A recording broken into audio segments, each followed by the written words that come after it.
紡織品生產係會消耗唔同嘅天然資源，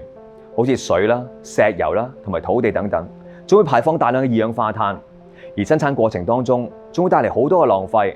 好似一啲唔合規格嘅瑕疵品啦，又或者係過度生產。只要利用數據分析及自動化生產，就可以提高生產效率同埋減少資源上嘅浪費。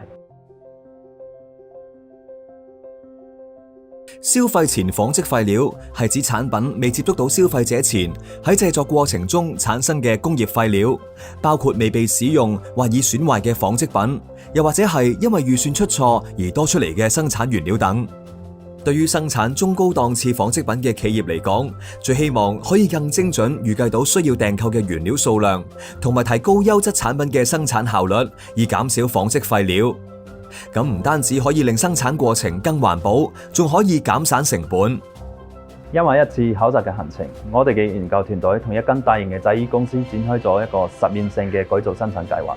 我哋利用咗一個混合嘅統計模型，可以更加精準嘅預測到生產過程中產品嘅合格率，進而減少材料同埋能源上嘅浪費。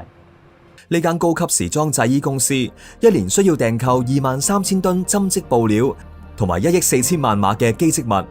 去生產約1億1000萬件嘅成衣。生產前必須準確預測合格產品同埋唔合格產品嘅生產機率，從而計算同埋訂購所需要嘅原材料，去生產特定數量嘅成品交俾客戶。利用混合統計模型，蔣博士同埋研究團隊研發出容易掌控嘅軟件，俾客戶喺工廠裏面使用，協助生產過程自動化。除咗精準咁預測合格產品嘅生產率，喺生產中，電腦亦都會按照原料嘅狀況，時刻調整機器嘅輸出數值，從而為呢間公司每年減少高達12萬碼嘅原材料浪費，以及港幣250萬嘅生產成本。